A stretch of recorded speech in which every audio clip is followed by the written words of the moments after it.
ব্রাহ্মণবাড়িয়া 5 নবীনগর একটি বৃহৎ এলাকা, বৃহৎ উপজেলা, 21টি ইউনিয়ন, একটি পৌরসভা, 4টি ইউনিয়ন আমাদের নদী, মেঘনা নদীর ভাঙ্গনের কবলে। অবৈধভাবে বালু উত্তোলনের কারণে এই প্রতি বছরই মেঘনা নদীর ভাঙ্গন সৃষ্টি হয়ে আমাদের 4টি ইউনিয়নের, যেমন বীরগাঁও, নবীনগর পশ্চিম, শ্যামগ্রাম, বরিকান্দি ইউনিয়নের অসংখ্য গ্রাম বিলীন হয়ে যাচ্ছে।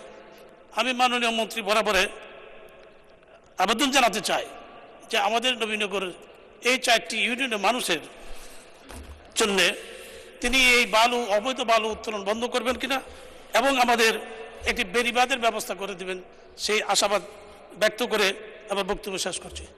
আসসালামু আলাইকুম। ধন্যবাদ মাননীয় সদস্য।